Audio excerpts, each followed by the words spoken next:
Hello, everyone. I'd like to welcome you to the Tuesday seminar at the David Rockefeller Center for Latin American Studies at Harvard University. I would like to, before anything, introduce my co-hosts of this seminar. My junior colleague in the government department, Alicia Holland. Hi, everyone. And my boss, who likes to be called Comandante, Steve Levitsky, who is my colleague in the government department and the director of the Dr. Klass Center for Latin American Studies. And today we have a very special seminar about race and politics in Latin America. And before proceeding, I also want to say that this meeting today is being co-sponsored by the Afro-Latin American Research Institute at Harvard University, which is chaired by our colleague in history, Alejandro Lafuente.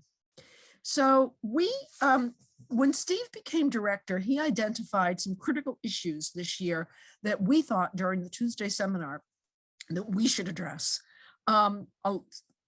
Foremost among them were obviously the impact of COVID in the region, as well as, given the longstanding interests of those of us who co-moderate the seminar, and democracy on the line.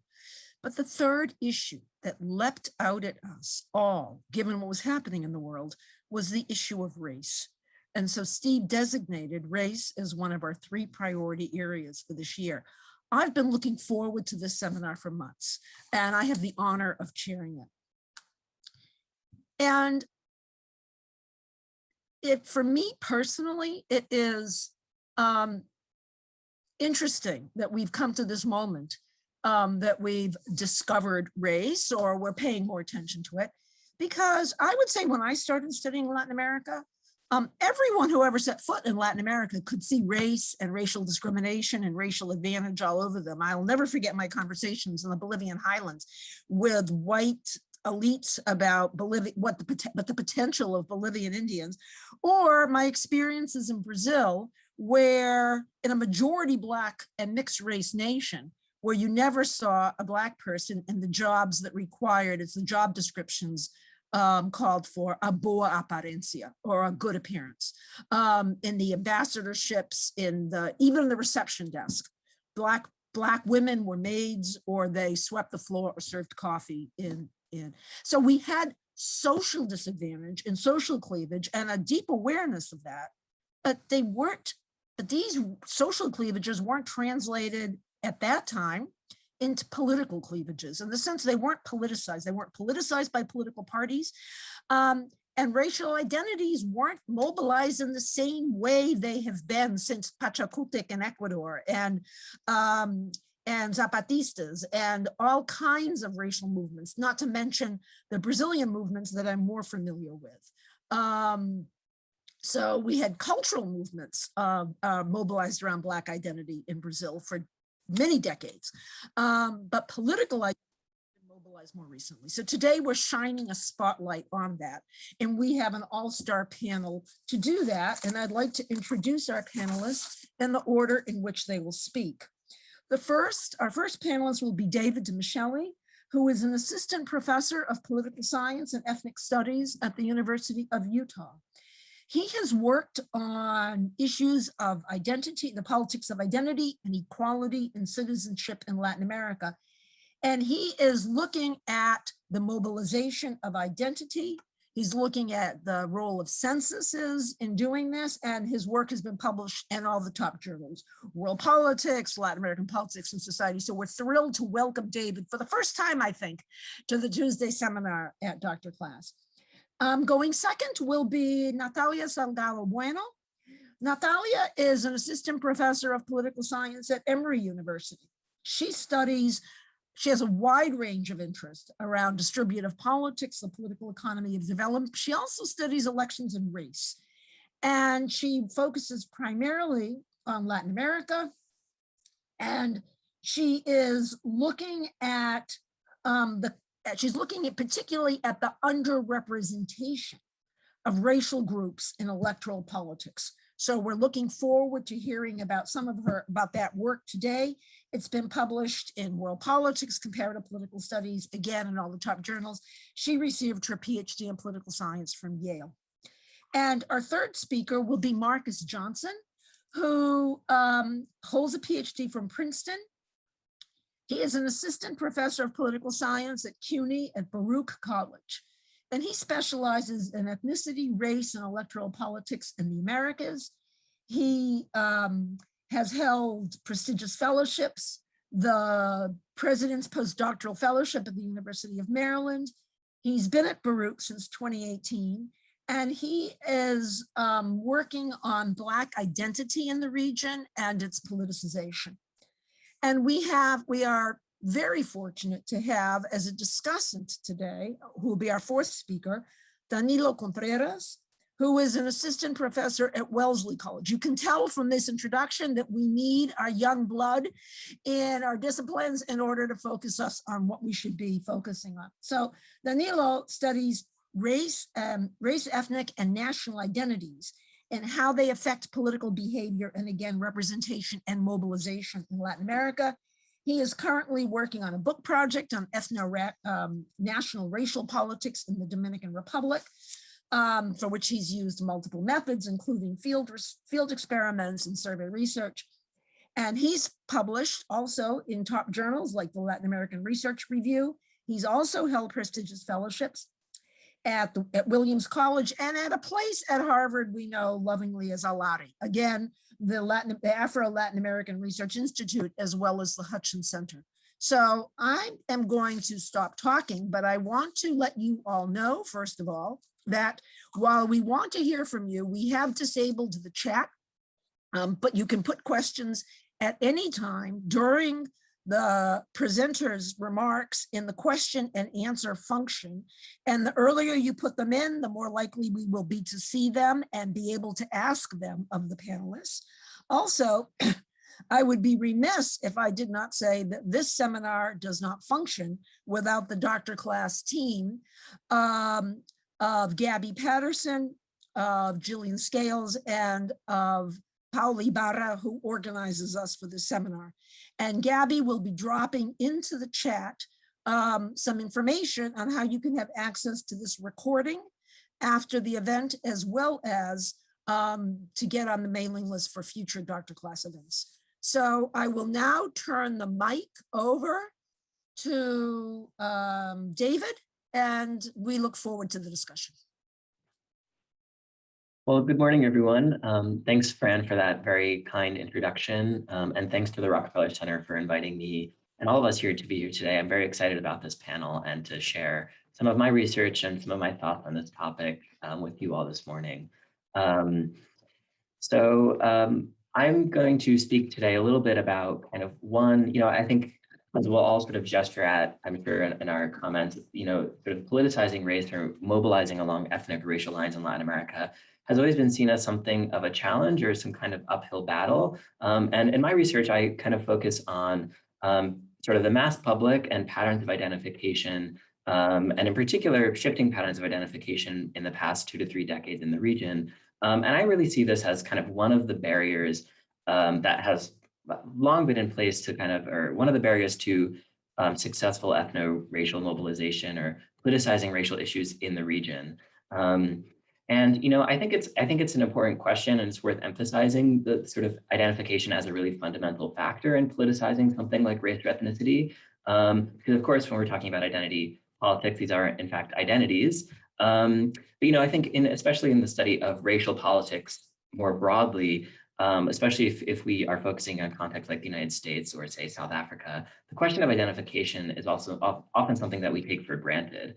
But in Latin America, as for those of you who are familiar with the region, you surely already know this, but where there's this long history of nation making rooted in the idea of race mixture, and as a result, the dissolution of racial difference, sort of identification with these kind of stigmatized categories of Black or Indigenous, in all of their different flavors in the region, it really has been a hurdle, and I think remains a hurdle for activists or other political leaders who really hope to mobilize citizens along racial lines, or at least even just politicize race-related issues in the region. So, it's really, really difficult to mobilize folks along racial lines if the kind of they eschew the very basis for that representation. identification, right? So I think the question of identification, the fluidity of racial boundaries have long enabled people to distance themselves from these stigmatized categories and not claim or articulate them in the political arena. For folks who are racial activists or who maybe have some normative commitment to racial issues, I'm happy to report that there have been some positive developments in the region sort of in this regard. So I'm going to share just a couple of slides with you all here. So you should see my PowerPoint slides. Does that look okay? Okay, great. So this is just a map, a couple of maps showing the indigenous and Afro-descendant populations sort of after the most recent round of census taking, recent rounds of census taking in Latin America. So these are kind of static figures, but kind of what we've seen, these come from different NGOs or news reports and media reports that are out there on censuses in Latin America. But what we started to see in the region more broadly is an increase in the number of individuals identifying as, in particular, Afro-descendant or Black in a lot of Latin American countries. Sort of identification with indigenous groups has always been unstable and really difficult to pin down. But by and large, what folks and observers have started to notice is kind of an increase in the proportions of the population that are willing to identify with these historically stigmatized categories. And it's really particularly striking. Now, I want to just sort of note as a word of caution that in a lot of censuses across the region, the classification schemes that they're employing are not consistent, they're not stable. So if, for example, in the case of Costa Rica, which went from about 2% Black in 2000 to about 8% Black in 2010, they altered their classification scheme. So it's difficult to know, right, what's really going on empirically. It can be difficult to pin that down. But in my research, which focuses mainly on the case of Brazil, it's really kind of the classification schemes and the census practices have remained very constant over the period from about 1992 to 2014. And so it's a really sort of useful pace, an opportune pace to sort of study these sort of shifting patterns of identification. And essentially what we've seen in Brazil, perhaps more starkly or more clearly than in other cases in the region, is a clear shift away from identification with white categories, and in particular, these practices of whitening as sort of conventional wisdom in the region, and adoption of non-white categories, and in particular, Black categories, right? So this figure shows the sort of the racial composition of Brazil from 1992 to 2014. And these data come from the Census Bureau. So either censuses themselves or household surveys that are conducted annually. So they're pretty reliable estimates of the racial composition of the population. And it's clear, right, since the early 2000s, there's been a really dramatic shift in the racial composition of Brazil. That between those the 2000 and 2010 censuses, Brazil actually turned from being a majority white self-identified population to a majority non-white self-identified population. And rigorous demographic analyses have shown that this is not a product of demography. This is not a product of changing census enumeration practices. This is really self-identification, that there is a growing tendency for Brazilians to choose to identify with non-white categories. There are, I should say, the knee-jerk response most people have to this sort of pattern is that this must be driven by affirmative action. That sort of starting in the early 2000s, at the state level, Brazil began experimenting with race-targeted affirmative action policies, in particular, in the most salient form in university admissions. A federal law wasn't passed until 2012, but at the state level, we saw increasing numbers of states implementing race-targeted affirmative action. And that's sort of the knee-jerk response, right? So now there's this material incentive for Blackness, and now individuals must be identifying in that way.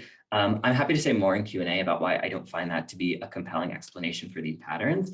But what I sort of find in my research studying these patterns on the ground is that this is really something that's been driven by educational expansion for the lower classes. Sort of in this era of redemocratization, that's sort of the state-led efforts to expand really a whole host of social policies, but in particular to reform educational institutions, to make them better quality. So they're still, not perfect. They're not wholly desirable, but to expand to improve the quality of education, but to in particular expand accessibility to sort of lower class citizens. But the state's efforts in sort of investing in education and improving access has had a huge impact on sort of patterns of identification, in particular by increasing by unleashing waves of upward mobility for folks in the lower classes who we know from sociological research, as Fran alluded to in her comments, tend to be darker skinned on average. And we know from a lot of ethnographic research are really susceptible to practices of whitening, to internalizing racial hierarchies, to complying with them, and to distancing themselves from Blackness in a variety of ways. One way is identification, but in a whole host of kind of everyday practices of sort of aesthetics and beauty and sort of choosing romantic partners and the like, right? So, sort of it's in these kinds of lower class sectors where we tend to see the kind of the reproduction, sort of the participation in the reproduction of racial hierarchies in sort of darker skinned Brazilians sort of by those folks themselves. And this is precisely the kind of the sectors of the population that have seen some of the greatest expansions in access to education over the past 3 decades in Latin America. So this graph similarly comes from the Census Bureau, and it just shows high school completion rates over this period, the same period for different income quintiles. And you can see there's been a really rapid expansion at all levels of the income structure, quite remarkably. And I think a figure that always kind of I remind myself and always kind of shocks me again is sort of even for folks in the middle income quintile. In 1992, only about 10% of these folks were completing high school, right? So even for folks who are relatively advantaged, right, in Brazilian society, right, incredibly unequal country, only 10% of them were actually completing high school. This grew to nearly 60% by 2014, right? And we see similar growth even in the bottom income quintile, right? Virtually no one is completing high school in 1992 to almost 30% in 2014, right? So even in these lowest income quintiles, we're seeing these kind of expansion of education. We see really similar patterns by education, by university education as well. What I really find in my research is that education does a number of things for folks who are lucky enough to get access to it. And I kind of summarize this as sort of characterizing education as exposure. It exposes individuals to a lot of new information, to new types of social networks, for example, new activist networks, but things including the Black movement, but also beyond the Black movement, and it alters their experiences in the labor market. There's a lot of research in sociology in particular that shows that, it's as individuals sort of ascend the social ladder, it's in more professional positions that individuals are most likely to face racial discrimination in their careers, right? And so it's sort of in these experiences, sort of as they experience upward mobility, they start competing for higher status jobs. In some cases, they're not getting those jobs despite their level of education. In other cases, they're getting them and they're being thrust into, pretty light-skinned or white domains, right? Or they're starting to face discrimination in domains that they maybe weren't sort of experiencing discrimination before, right? So this is all sort of contributing to a kind of a new set of personal experiences that these better educated, darker skinned and lower class Brazilians are sort of experiencing in the past few decades that is leading them to develop a kind of racial consciousness and sort of leading them to choose to identify sort of with these racial categories. I sort of see this kind of these shifting patterns of racial identification as really being driven significantly, or at least in part, right, by the expansion of education for lower class citizens in recent decades. And just to show you sort of some results from my findings, sort of analyzing these data, I conduct a longitudinal cohort study to follow the likelihood that individuals will identify, sort of testing this hypothesis essentially, that better educated individuals are most likely to take on non-white identities and in particular Black identities. And this is essentially what I find, right? That over time, you can see this diamond line, this diamond pattern here represents university educated folks. And you can see that they're the most likely to take on Black identities over time. The probability that they'll identify as Black grows most for folks in this segment of the population. And this is particularly true for folks who come from the lower half of the income distribution, right? So this is kind of income here serving as kind of a control, but also as a proxy for sort of skin tone, right? Because we know, in sort of the common sense that skin tone is a sort of an important factor of what makes race in sort of the folk wisdom. But at the same time, right, we know that there are these patterns of stigma and incentives for distancing themselves for Blackness, right? There's in particular these folks who come from these sectors of the population that are most likely to maybe meet the common sense phenotypical criteria for Blackness, but who are also most likely to be socialized, to have internalized racial hierarchies. that they're the most likely to adopt these Black identities with education over time. And when we can see, this is just quickly, a lot of these patterns are really driven by not just movement from the white category into the brown category, but net change in the Black category itself, right? So it's really identification with this Black category and not necessarily this brown or mixed race category that's really driving these patterns over time.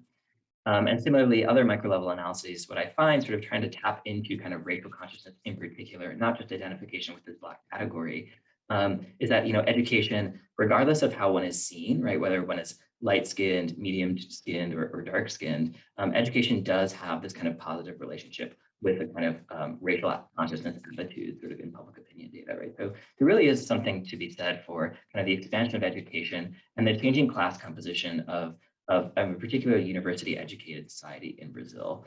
So this is sort of kind of the main findings, sort of predominantly what I find in my research, trying to highlight here quickly. And so I'll just try to wrap this up with a couple sort of concluding comments. But I think the Brazilian case is even a little bit different from other Latin American cases in the region, even though some casual observations suggest that a lot of countries in the region are undergoing similar patterns where there's more willingness to identify with these categories that have historically been stigmatized, like Indigenous or Black.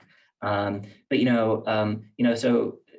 it is still, even though the Brazilian case is somewhat different from other cases, right, where maybe the distinction is not white or Black, it's sort of mestizo or Indigenous, or white and Indigenous, something of that nature. It really is an opportune case because of the continuity in its census classification schemes, and those census practices that really allow it to kind of pin down empirically what's going on and sort of study these patterns really empirically.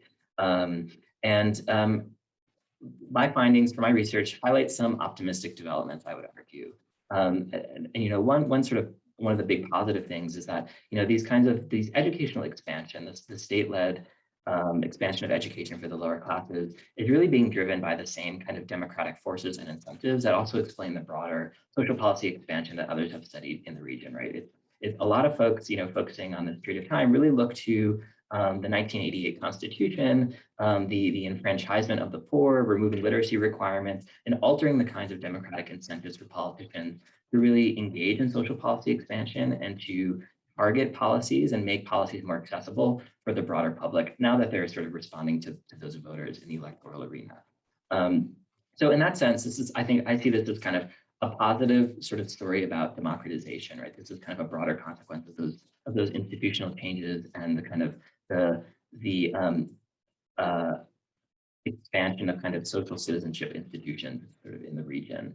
But that said, I think it's important kind of to, sort of as a word of caution, to remember, right, identification still remains a barrier to racial mobilization or a politicization of a lot of racial issues in Brazil and likely elsewhere in the region. And that's in part because education, even though we've seen a great expansion, it remains pretty inaccessible.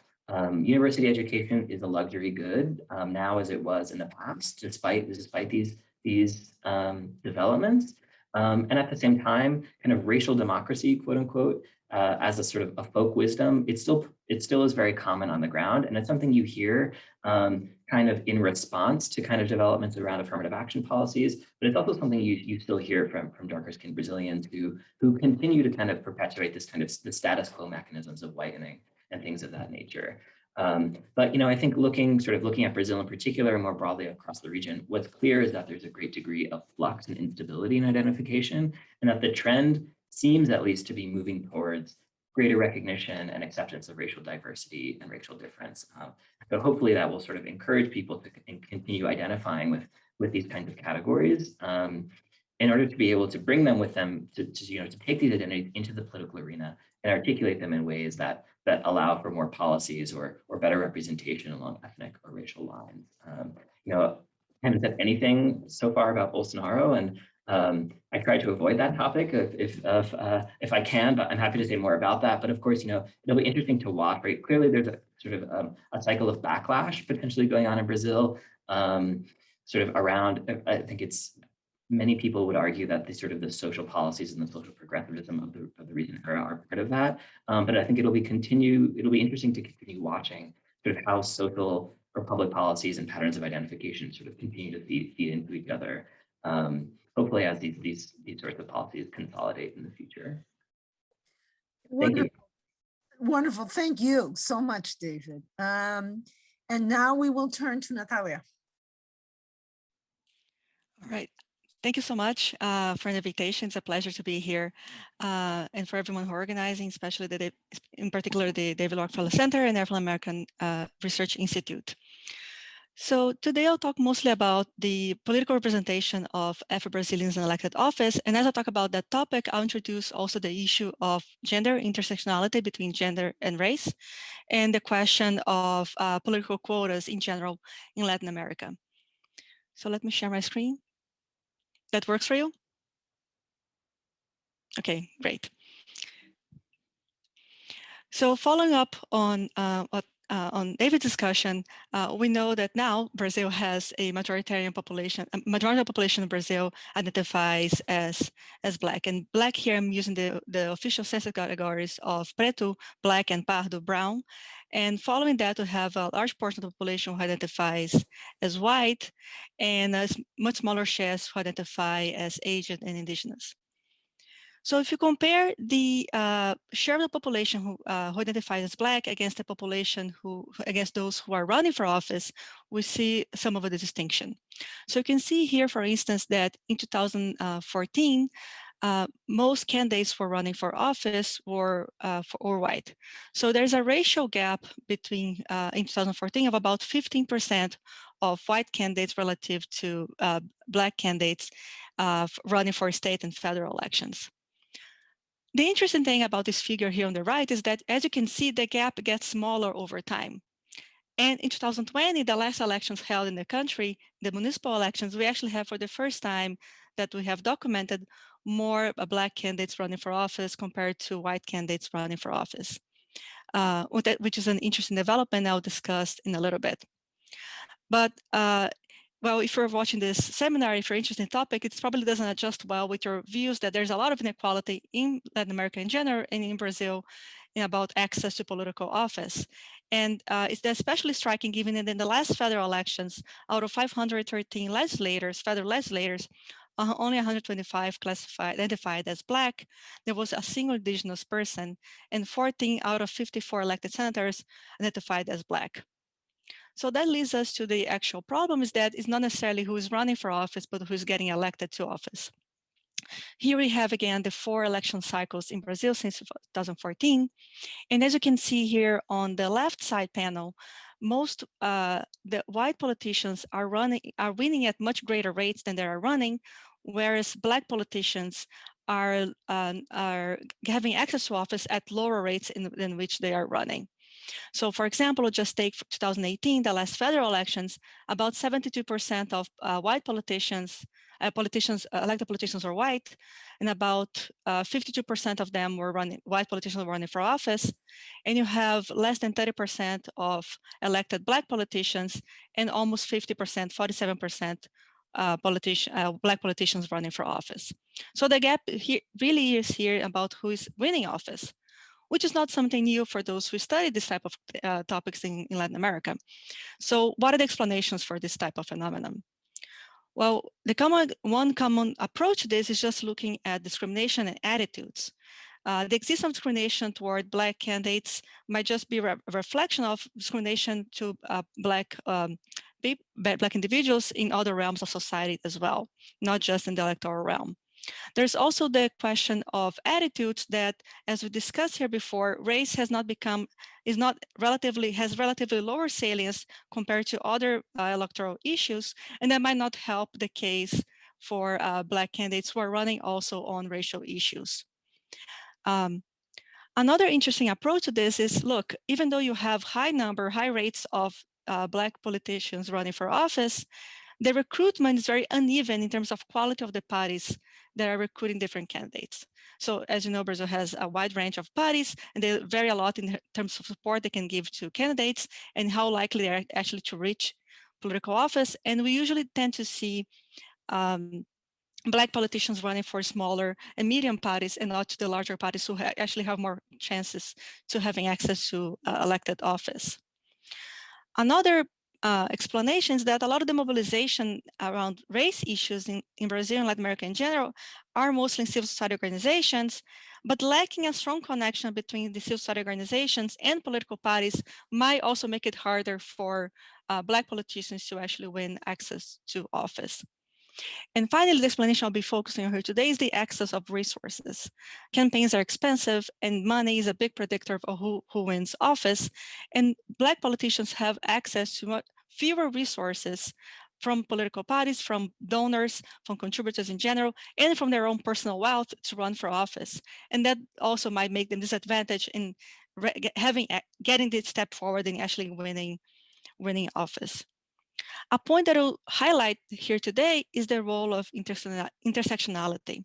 So as you all know, race is not independent from other salient characteristics in politics.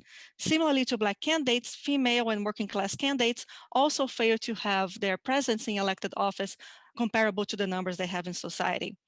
So the intersectionality of race and gender might cut across all these existing explanations, as we observe that some individuals from particular backgrounds may experience discrimination differently, may experience party recruitment differently than others. So I'm going to be thinking here of intersectionality as this interaction of the effect of race and gender that are going to shape access to political office. And the first step into realizing how these two might connect is looking at the rate in which female politicians have access to office compared to the rate in which they're running for office. So as you can see here, since 2002, the rate in which women have access to office has become somewhat stable in Brazil, whereas the number of political candidates has increased dramatically, partly driven by quotas that I'll describe in more detail in a bit. So the issue of supply of candidates is slightly different for female candidates versus Black candidates, but both of those groups face the issue of actually having access to political office once they enter the electoral arena. And the problem becomes even more clear as we break down the analysis we had before by gender and race. So as you can see here in the upper quadrant, we see that white male candidates are the ones who are getting elected at a much higher rate than are running compared to all the other groups. So for Black male candidates, we do see more of a connection between the levels in which they're running, the shares they're running, and the shares in which they're getting elected. And that's particularly true for local elections. Even though we should note that the rate in which Black male candidates are running are lower than the rates in which white male candidates are running. The gap, though, becomes particularly striking when we look at female white and Black candidates. So both for Black and white female candidates, we see the gap in who's running, who's getting elected. And for Black female candidates, that's particularly striking compared to Black female candidates, almost twice as much the size of the gap into running versus getting elected. And what is also pretty salient is just if you look at the shares. So these plots are not up to scale, because if we made them up to scale, we could barely see the lines for female candidates given how much lower they are. So we made them not really scaled, but you can see here that up to 2020, there was less than 5% of all political office was composed of Black female politicians. And the rates are overall lower for female candidates in general. Again, this is not necessarily news. This has been under the political discussion in Brazil for a long time. Benedito da Silva, former governor of Rio and federal deputy, has often highlighted the role of intersectionality in having access to office. And she also highlighted in particular the role of Black female politicians. Luis Barroso, Supreme Court Justice, has actually addressed this topic head on when in a recent court ruling, when he was talking about how maybe sometimes actions towards ameliorating, reducing gender inequality might lead to hurting actually racial inequality in the country. And I'll talk about this decision in a little bit. So a lot of this debate has actually translated into action and policy action. I won't give you all the rundown on the numerous changes that the electoral reform has taken in Brazil over the past couple of decades. I just want to highlight three things here. The first thing is the importance of gender quotas have been established for a while now, and they become more binding since 2009. In addition to that, since 2014, as a kind of result of the aftermath of the discussion around the Karen Walsh investigation, there's been this effort towards limiting the role of money, private money in politics specifically, with cap on campaign spending contributions, ban on corporate contributions, creation of public funds to run campaigns, and cap on using own funds for campaigning. So that basically made public money the main game in town, and private money had a smaller role.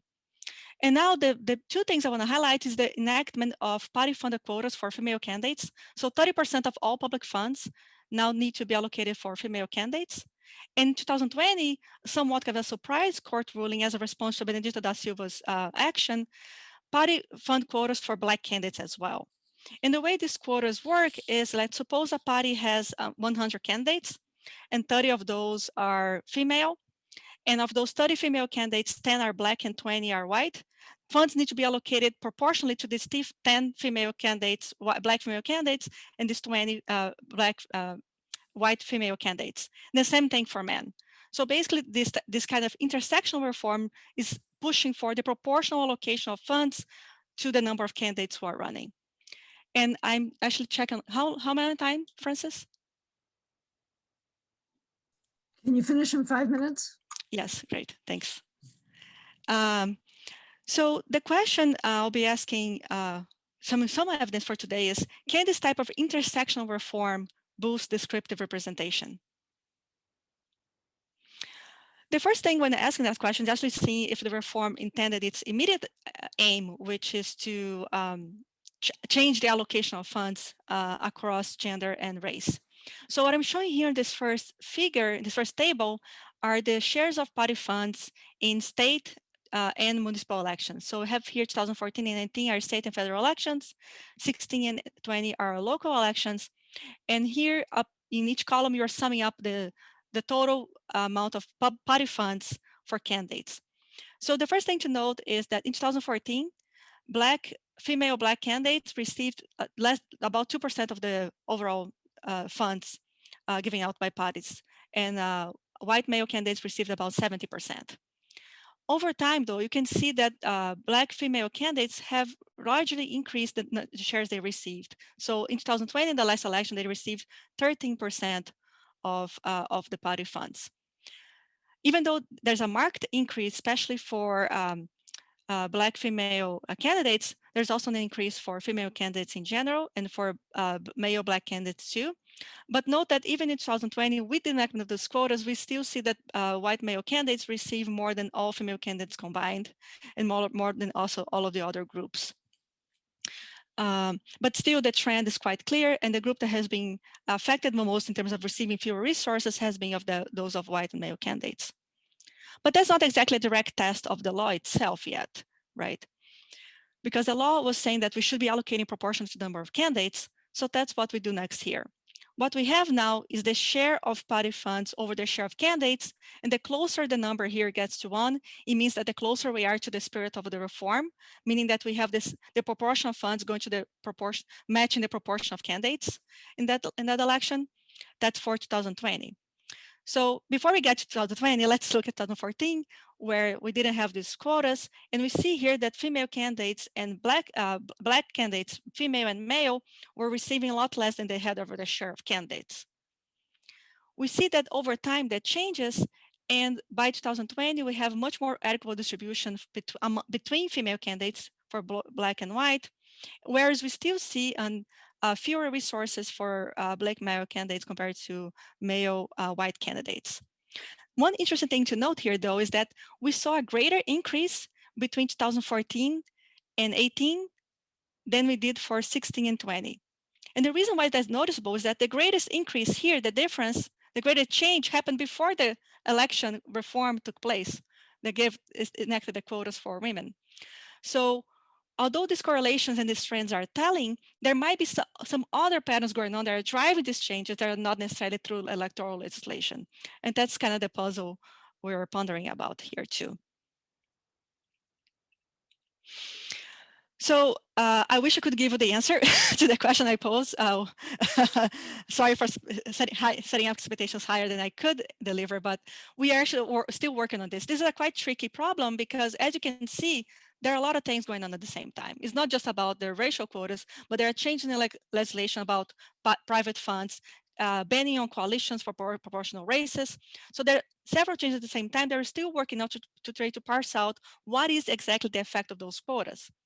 And even though the descriptive results that we showed give us reason for optimism, we should be cautious because there are a few things that might be going on at the same time. One is that there's also non-compliance to the reforms. Parties might not, some parties are not fulfilling the request of the reform.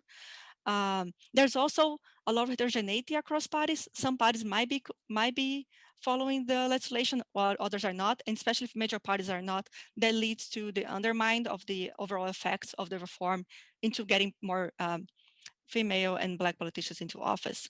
There's also just the role of opportunism, right? There's a lot written about the use of strawman candidates, candidatos laranjas, who are really not really just running in name, not running effectively, who can be used to channel, then funnel those resources to then party leaders and other candidates. There's also the use of vice candidates, who became a discussion on whether or not parties could allocate money to vice candidates, and where those funds would actually be going to the head of the majoritarian seat, who's usually a white man. There's also the issue of related to race switching, that there's also been discussion about this on candidates switching their race during different election cycles that could be also reflecting some degree of opportunism and not really to effective representation. Finally, elections and legislation can only do so much. It does not address other causes that might be explaining this phenomenon, such as discrimination. And to wrap up, we should keep in mind that this is a very interesting case, very particular, because as far as I know, we don't have cases of intersectional reforms in Latin America, and they're also very rare across the world. Gender quotas, they are pretty common. They have been around since 1991 in Argentina, and so far 15 countries have had those. Even if those gender quotas, they often haven't fulfilled the desires of activists who wanted to see more of the translation into seats. In terms of race and ethnicity, Colombia is, as far as I know, the only country with reserved seats for Afro-descendants. These reservations are also very controversial in Colombia. There's been a lot of debate on whether or not they were getting into office people who identified with the Afro-descendant community. Other 5 countries have reserved seats for indigenous people, but it's also very timid initiatives. And as I said, I think the reason why I have to pay attention to these reforms in Brazil is because it allows us to see one of the few and first examples of intersectional type of reform that could lead to more representation. So I'll finish at that, and thank you so much for your attention. Wonderful. It was really very, very rich, Natalia, and we're all processing it. So now I want to turn to Marcus.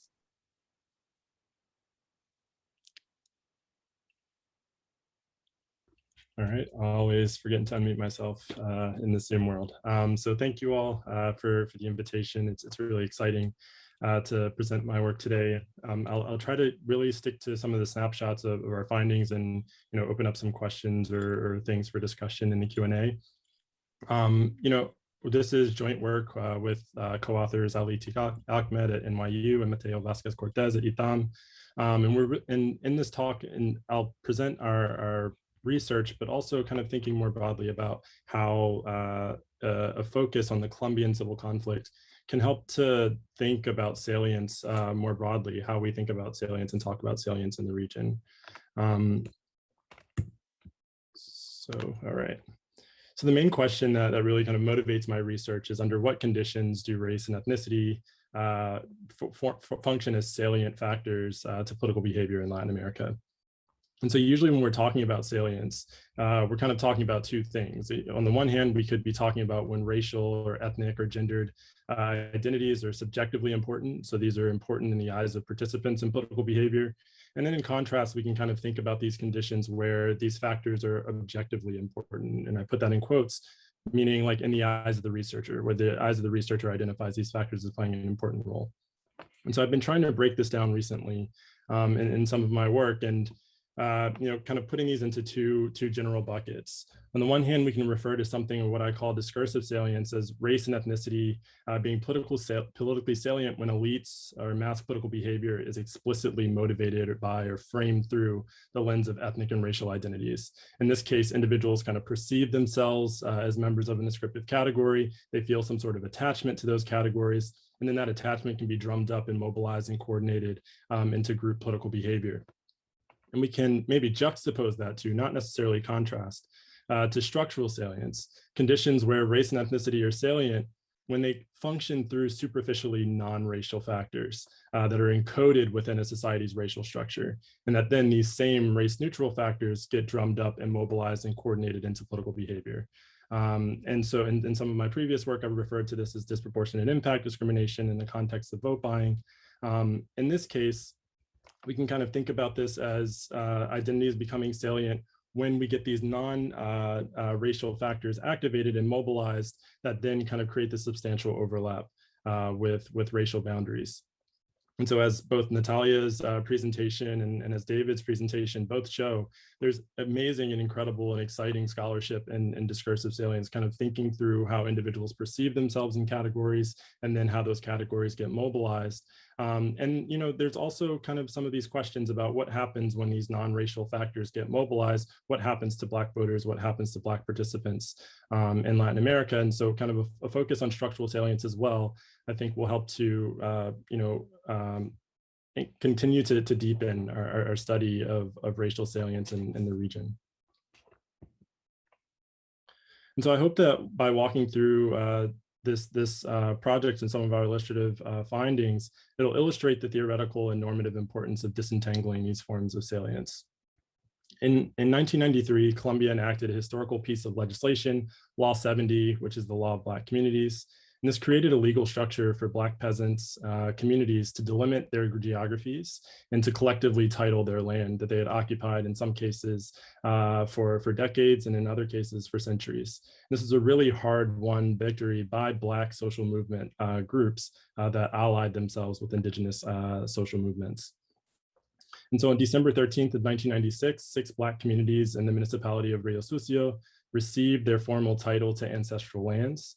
And just 7 days later, on December 20th, these communities were invaded by Colombian military and paramilitary brigades that ended up displacing 3,500 Black residents from their newly titled communities.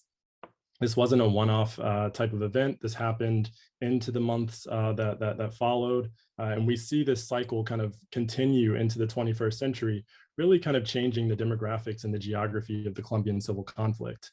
So much so that today, when we look at the constitution of IDPs, for example, within Colombia, some estimates put Afro-descendants at 30% of the 7+ million internally displaced from the conflict. And so what we note is that from the late 90s and into the 21st century, we've seen a pattern of the racialization of this violence, where disproportionate impacts on Black and Indigenous communities. And so our project then asks, under what conditions do reforms generate these conditions for what we call, or what we refer to as counter-reform violence, this violence that then follows what would purportedly be a democratic reform. And we argue that this violence is greatest in response to reforms that are racially targeted within the context of stratification of power by political, economic, and social power along racial lines.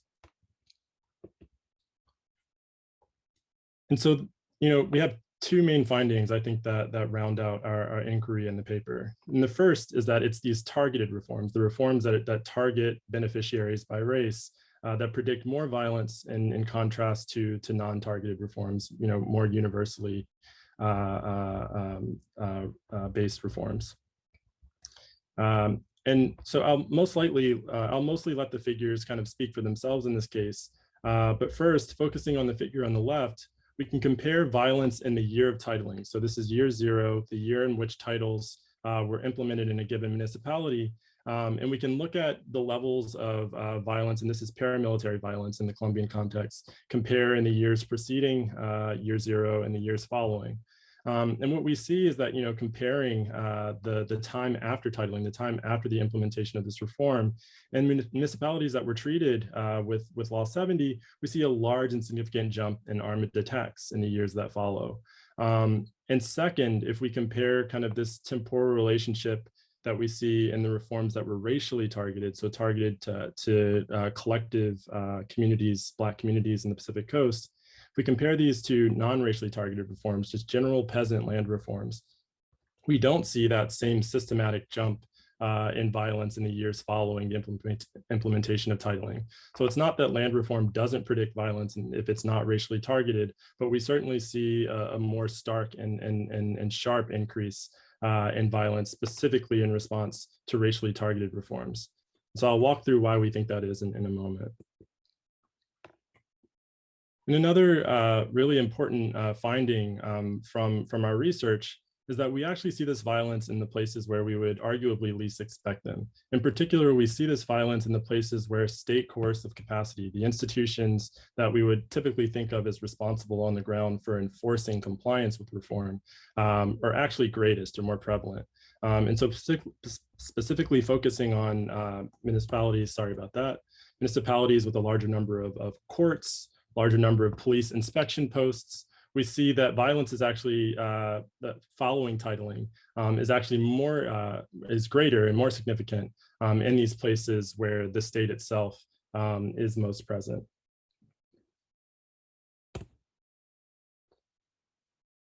And so to kind of break this down, I want to use the language of discursive and structural salience to help to understand the significance of unpacking these factors. And so, of course, as David and Natalia have shown, that it's important first thinking about where these categories come from. And so we know in the region, as Colombia, as in other countries around the region, that we get racial formation from histories of slavery, from histories of resistance to slavery, and then historical patterns of exclusion that follow in the decades and the century after emancipation. And so these are the moments where race gets made. But specifically thinking about how race then functions discursively as salient to the violence that followed Law 70. In our context, we argue that Law 70 required Black peasants to mobilize and organize as Black political subjects. In this case, identity and racial consciousness was critical to the rollout of the reform itself. Likewise, by kind of establishing these criteria along racial lines, the law itself kind of creates the salience of identities for who can benefit from the reform, and then implicitly who can't or who loses in the aftermath of the rollout of Law 70. And so as a result, the discursive salience of race to our theory of counter-reform is that it's the racially targeted nature of the reform that consolidates white elite interest around an interest in counter-reform.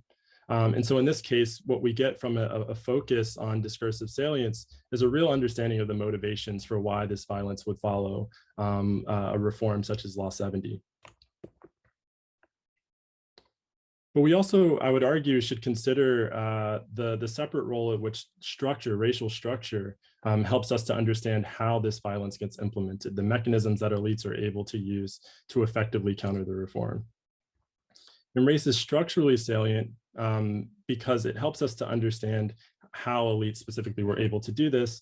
Specifically prior to the reform, thinking about the racialization, specifically in the context of Colombia, Black communities were disproportionately informal landowners on the Pacific Coast as a result of legacies of maroonage and slavery.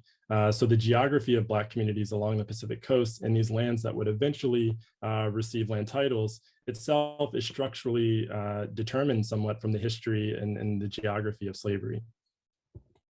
Colombia's racial structure continues to matter even when we flash forward a century and a half to the time of the reform, in part because it's these the power structures that existed within Colombia historically carry over into the contemporary moment. So even post-reform, predominantly white elite class maintains disproportionate access to institutions, access to resources that they can use to launder gains from violence and counter-reform. And so we argue that even where the state was present, or even better, because a state was present that white elites had disproportionate access to under this structure of racial inequality, attacks increased substantially following reform. That in fact, elites were able to use their disproportionate access to the state to effectively launder their use of illicit power through paramilitary violence. And so when we kind of think about this together, the context of racial stratification has broad implications for the prospects for peace and for democracy today.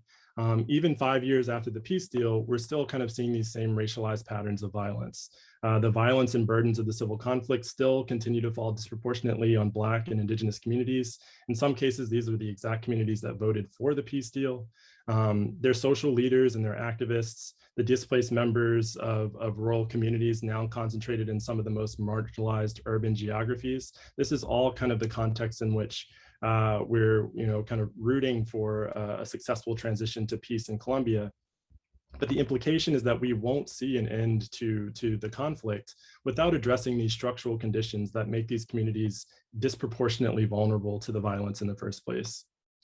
Relatedly, like Law 70, we're not, it's not the targeted nature of the reform. It's not that the reform targets race that creates the problem. The problem is that these reforms don't address the critical power disparities that exist along racial lines to begin with. In fact, a lot of these reforms tend to sidestep, ignore, undermine, or straight up violate the exact projects that they purport to carry out of racial justice. And this accord, so thinking about the Colombian Peace Accords themselves, without a structural solution to the entrenched racial inequalities, will leave this peace process ultimately incomplete.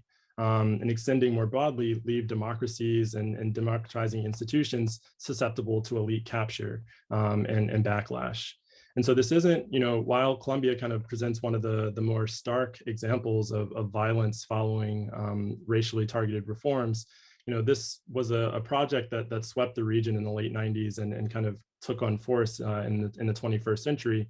Latin America is the region with the most signatories, ILO 169, this international convention that really enshrined multicultural citizenship rights in the region. And so it really kind of is a laboratory for understanding how a racially disproportionate elite class responds to racially targeted reform. And as David and Natalia insinuated, in the context of Bolsonaro, we've seen this explicit backlash to the projects of democratic inclusion in previous moments. And we're seeing this as research shows across the region. Juliette Hooker has a great edited volume with a group of activists and scholars on this that shows that across countries and across different forms of multicultural citizenship rights, we're now kind of experiencing this moment of explicit racial backlash. And so to kind of wrap this up, using salience really to kind of think along with the mobilization of identities, but also beyond the activation and mobilization explicitly of identities, to think about structure will help us to understand how these projects get undermined in the first place, and then how we design reforms that successfully can hold the elites accountable and allow for Black communities and Indigenous communities to thrive. So I'll stop there. Thank you so much, Marcus. And now we want to call on Danilo. Thank you, Fran. I also want to thank Dr. Klaas for organizing this panel and inviting me to participate. First, I want to congratulate David, Natalia, and Marcus on their excellent research and their very promising research agendas. As Fran mentioned in her remarks, David, Natalia, and Marcus are part of this new and exciting generation of political scientists that are making important contributions to our understanding of how and to what extent race shapes political behavior in Latin America. In my 7 to 8 minutes, I will provide a very broad and brief overview of the concerns and questions that cut across the work of political scientists in this field, including the work of Marcus, Natalia, and David, as well as some noteworthy answers that their research has delivered. And then I'll offer some challenges that scholars of racial politics in Latin America might want to engage with more directly. So the work of our panelists and that of the field overall has largely examined the so-called race to politics link, that is the extent to which racial and ethnic identity becomes politicized and ultimately shapes political behavior. In particular, there's been concern with different sides of this link. So one set of questions, which we might think of as the inputs in the race to politics link, have been related to individual racial identification and group consciousness. So for example, how does racial fluidity and phenotype or perceptions of racial discrimination affect identification as Black? How might we explain discrepancies between self-identification and ascribed ethno-racial identification? Or how might we explain changes to racial classification over time, as David works on? And we've also seen questions related to group consciousness that have considered to what extent Afro-descendants see themselves as members of racialized groups that are distinct from other ethno-racial groups and that mobilize on the basis of racial grievances. One of the most interesting contributions that scholars working on these questions have made is illustrate how Afro-descendants engage in different forms of racial reclassification based on distinct state citizenship institutions. So they may go from identifying with hybrid or mixed race categories to reclassifying as Black, as David finds, or they may go from identifying with hybrid or mixed race categories to reclassifying as white, where the state has expanded educational opportunities and ultimately given Afro-descendants greater exposure to discrimination through upward mobility, as David argues.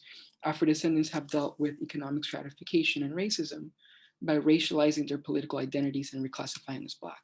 But in cases where the state has not expanded citizenship institutions to remedy unequal structures and provide opportunities, Afro-descendants have turned to whitening as a strategy.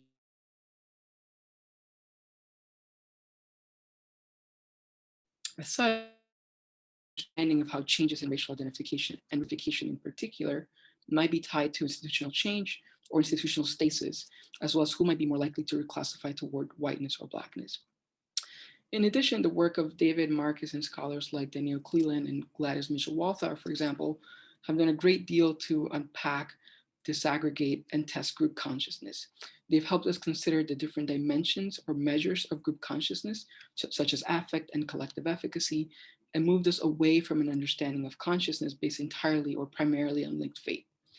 They have also identified the growth of Black consciousness in unexpected sites, which has helped undermine the prevailing sense in the region that group consciousness is unlikely in quote unquote racially egalitarian societies. A different set of questions have been concerned with how distinct factors and the interaction among these factors might mediate the race to politics link. And so research in this area has tried to test for the size of the effect of these factors in the race to politics link. These factors include individual level characteristics such as skin color, income, social class, individual resources derived from social class or occupation, baseline political propensities, civic skills, etc. They also include structural factors such as race-based stratification and the disadvantaged position of Afro-descendants in the racial hierarchy, the stigmatization of Blackness, land titling, as Marcus looks at, and even racialized violence. And mediating factors might also include institutional factors like inclusive or exclusionary citizenship institutions, such as education and social welfare policies, quotas or seat reservations at the party or legislative level, or institutional weakness in the form of electoral vote buying and corruption. An important contribution that scholars working on these questions have made is to further understanding of how and to what extent race affects politics independently of an array of mediating factors, such as resources, which Natalia has written about. In addition, they have elucidated important mechanisms through which ethno-racial identity activates or deactivates racialized politics. And these findings have been useful on two fronts. First, scholars have consistently found that race is not necessarily a politicized cleavage in Latin America. That is, that despite racial grievances, Afro-descendants have not traditionally organized around racial identity, nor have they consistently made race-based appeals in elections or voted along racial lines. Secondly, scholars have clarified that while ethno-racial identity is not on its own deterministic, it still has the power to mobilize, shape political participation and political behavior when it interacts with specific individual structural institutional factors. An additional contribution of scholars who have worked around these questions is that The implementation of democratic reforms and race-based reforms and electoral institutions such as quotas and seat reservations in particular have not proved to increase substantive representation or participation. And in the worst of cases, as Marcus showed, race-based reforms have actually increased state violence because reforms don't address underlying base stratification. Finally, a third set of questions have examined what we might think of as outputs in the race to politics link. So scholars that engage with the outputs of the race to politics link have more directly examined varying levels of Afro-descendant political participation and mobilization, partisanship, and the underrepresentation of Afro-descendants. So for example, there's a rich debate on the extent to which electoral rules and institutions, resource disparities like party funds and barriers to candidate entry in campaigns, or even voters' anti-Black attitudes explain Afro-descendants' underrepresentation in legislative politics.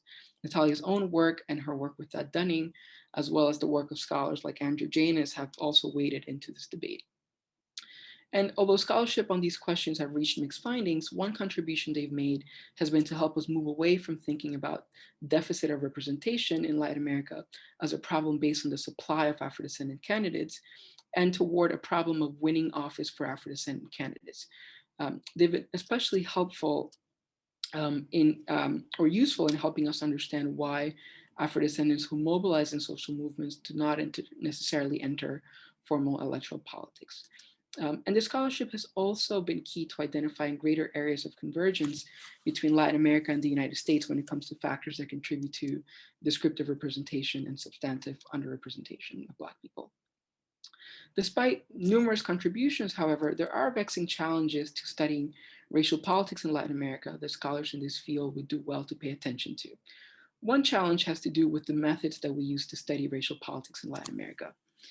We need to more directly evaluate whether the current survey and experimental instruments we use actually enable us to capture multidimensional, informal, local, and indirect affirmations of Blackness.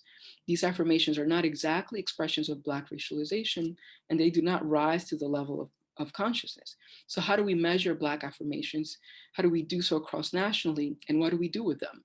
For example, we might better draw from rich sites such as museums or popular art and music, aesthetics, and literature to get a fuller picture of Black affirmation. And getting a fuller picture of Black affirmation matters because it affects the conclusions we reach about the timing and scope of ethno-racial reclassification and group consciousness, for instance. A second challenge for those of us who work in this field is how we can balance drawing from US-based racial theories without reflexively engaging in comparisons with the United States. So for many good reasons, we continue to anchor our study of the identities to politics link in the region on theories that were developed and tested based on white and Black populations in the United States. And this has largely informed how we measure and conceptualize Blackness, racial identity, group consciousness, and even descriptive representation in Latin America. And we have gained a lot from comparing US and Latin American racial politics, including undermining that the US and Latin American racial politics are exceptional and very different from each other. But one danger of reflexively comparing racial politics in Latin American countries to racial politics in the United States is that it creates the perception that Latin American countries are merely test sites for US-based racial theories, and that racial politics in Latin America are only interesting insofar as they can speak to theories of American politics in US audiences. In addition, it also becomes too tempting to assume, even by some Latin Americans themselves, that knowledge production simply flows from the global North to the global South, and that racial politics in the region are simply a US import. Finally, a third challenge in the study of racial politics in Latin America is to create a more comparative and integrated research agenda. For as much as we have learned over the past decade or two, our understanding of racial politics has come mostly from case-specific research, from very few cases, with Brazil and Colombia dominating the scholarship, and from research that tends to leave aside indigenous and gender politics in Latin America. And this makes some sense, right? Most of us tend to study countries that we're experts on. We focus on cases in which we have access to reliable data or census data on race. And our survey experiments limit external validity and the degree to which we can generalize our findings. In addition, it is simply a fact that Black movements have been far more successful in securing gains for all Afro-descendants and have had greater longevity in countries like Brazil and Colombia. But does racial identification and its effect on mobilization Is it consistent across cases where Black populations have not been as successful in demanding and achieving legislative and policy gains? So for example, we know far too little still about race and electoral politics in places like Costa Rica and Nicaragua, despite the fact that an Afro-descendant woman is currently vice president. And despite that in Nicaragua, Afro-descendants have mobilized politically with great success along the Atlantic. And in fact, in Nicaragua, we are currently seeing an Afro-descendant running for national office. So we will have to think carefully about how to evaluate the progress of racial politics in the region in countries where race and ethnicity are not at the center of identification, group consciousness, and activism, and where there has not been the type of social policy expansion that we might find in Brazil or Colombia. Along with studying more varied cases in depth, we also need to reconsider important differences between national and subnational levels and the racialized geography of some cases in Latin America, as Marcus mentioned. We need to do far more work to uncover the effects of region and racial politics in Latin America. So I'll leave my comments there. Thank you.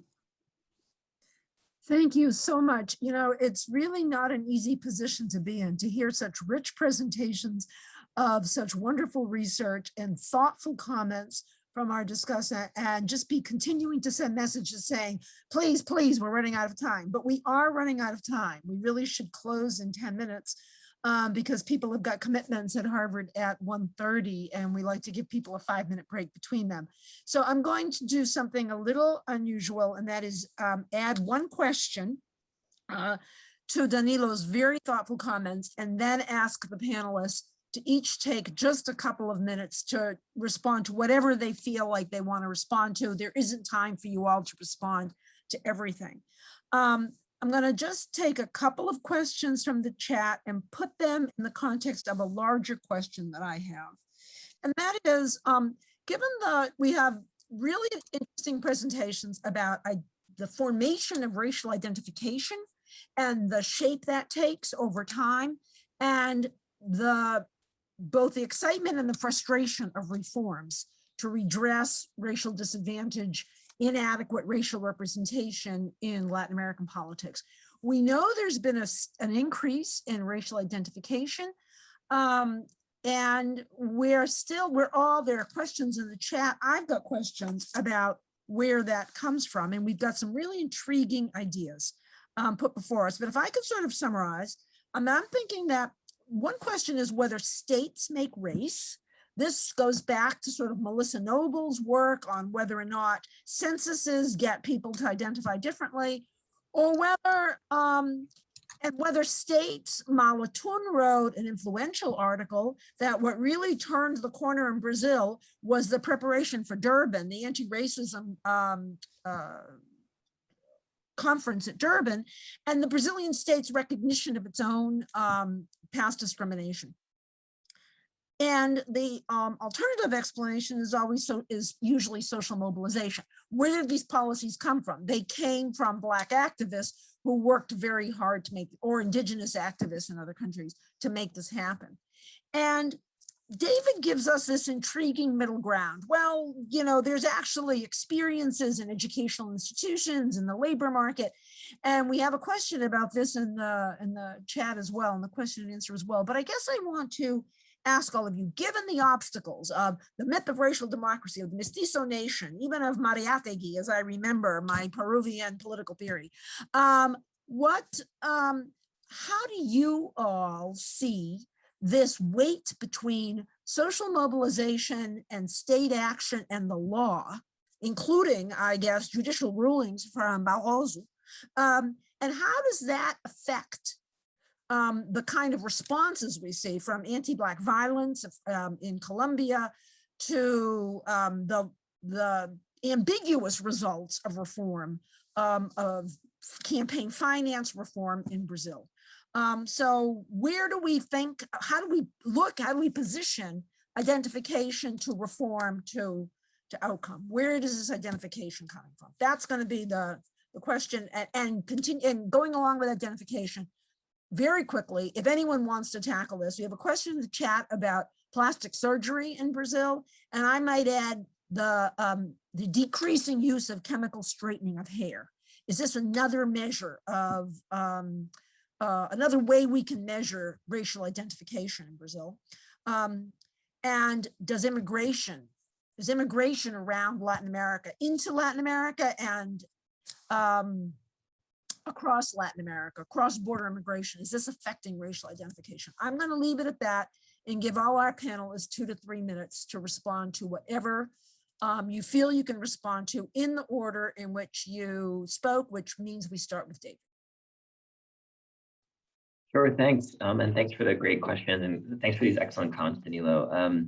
So I will, let me address a couple quickly, some of these last points you just mentioned. As for the plastic surgery, I know that there is a lot of recent research on this ethnographic research specifically in Brazil, and I don't know the trend, so I can't fully answer your question, but my sense is that, my sense being in Brazil and having some exposure to this research is that it's increasing, but I can't really speak too specifically to how it's factoring into these patterns. As for immigration, I don't know the Chilean case. I know that was mentioned in the chat as well. I don't know that immigration patterns in that case in particular, but I can say that in the Brazilian case, international immigration is almost non-existent. And so, historically, obviously, immigration is a huge factor. Going back to Thomas Skidmore's famous work on Brazil, and shaping racial state policy and demography. But, more recently, it has not been as significant of a factor, or at least not one that is tipping the scale in any one direction or the other. Well, I kind of want to address this question about the state and how and if states make race. So my answer is kind of a modified yes to this question. Yes, they do. And, so many classic theories in ethnic politics and racial politics, Anthony Marx famously argues that states make race, right? And so, yes, they do in that way. And the census is one of these sites that a lot of scholars focus on as the institution where racial categories and racial subjectivities are sort of formed. But I would sort of say, I recognize that, Mala Hatoun's work and, Tiana Paschel, I think, makes a similar argument about the role of movements and leveraging kind of international alliances and in pushing the state in a certain direction. And I think that's really significant. And there are certainly folks on the ground who cite specific race-targeted policies as a factor that has encouraged them to adopt a Black identity, or that they find particularly meaningful when it comes from the state. But part of what I want to emphasize 2 points. First, the patterns of reclassification are so segmented by social class and educational background that such a blunt national level factor like state policy, it just doesn't explain at the micro level who's reclassifying and why, right? So it's not that the state isn't playing an important role, but I think we have to look beyond kind of the state's racial posture and it's kind of whether or not it's explicitly it's upholding the myth of racial democracy or recognizing racial difference. That to me is not getting us far enough to really understand what's going on, sort of looking under the hood and seeing what's happening with racial reclassification, right? So it's not really telling us who chooses to identify as Black and who doesn't, and what those divergences really look like. The other is that, in my research, I find that the state plays a really important role because it's ultimately the state that's behind patterns of educational expansion and social policy expansion more broadly. And so part of what I want to encourage, hope to encourage with my research is that we think about the role of the state in race making as more broad than simply defining racial categories or national identities, right? That the state essentially by expanding social policies inadvertently and unwittingly set off this chain of reclassification, right? It wasn't, and yes, affirmative action is part of that, but whether or not the race targeted facet of affirmative action was the sole, the only factor sort of attributing or responsible for these patterns, I think is not entirely clear for me. Though there is research that suggests that affirmative action has been meaningful.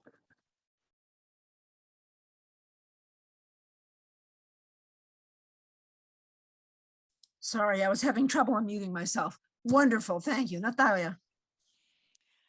Just a couple of comments. So first on the question that I think Fran posed on what might be driving this kind of changes on it might be either it didn't really pose like a dichotomy, like I'm going to make it that way. So like a social mobilization versus state pressure or state action. And I think One thing interesting about the electoral reforms related to race and gender in Brazil is that they come from both the legislative branch and the judiciary. And the judiciary has been a pretty active player into making a lot of those changes. And I think what that makes me think about, and some work I've been reading lately on this, is about the role of activism within the state broadly understood, not just the executive or the legislature, but also the judiciary, and especially the role of bureaucrats or high-level officials who have this long career servant jobs, who have a pretty strong connection with social movements, and they then trigger a lot of action kind of at the infra-legal level, but also kind of building up the basis for more general race-based policies in the state in general. And I mean, there's some work by Jessica Rich and some other Brazilian political scientists looking at this. Campos has some work on this, Machado, that I think it's pretty interesting, showing about that you can't really think of social mobilization and state as necessarily separate things, that they often are intertwined through the role of bureaucrats and sometimes of the judiciary branch too. And there's a question in the chat that I just want to mention quickly on the role of indigenous people, just so because we did mention how often our research on race and ethnicity, indigenous peoples versus Afro descendants tend to be separate, and that's unfortunate, but it is a reality so far in a lot of the research done in the region. I'd love to see it more combined. And on the question more directly, the reform do not apply directly for indigenous or Asian populations, so for other racial groups. The reform is enacted recently, and we are looking actually at campaign finance for indigenous peoples, and they are by far the most underfunded group. And as we see Asian candidates receiving actually levels of funding similar to white politicians. These are preliminary numbers. We're just started working on these other categories, but I just wanted to reply to that quickly.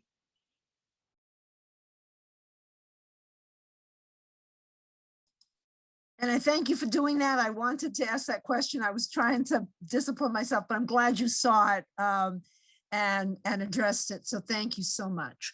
And we really are just about ready to close. So I'm going to just give the final word to Marcus with apologies to Danilo. Marcus, please go ahead. Yeah, and I want to respond to a question that Danilo posed, because I think it's a really important one, which is, what does the impact of academia in the US studying race in Latin America, like what should that conversation be? And this is, something that, as a Black person with racial formation kind of rooted in the US, this is something that I grapple with quite a bit. And, I think it's exciting to see, more and more work that is transhemispheric in its intention. So scholars that are either kind of forming research collaborations, focusing on race, but with scholars in the US and scholars in Latin America.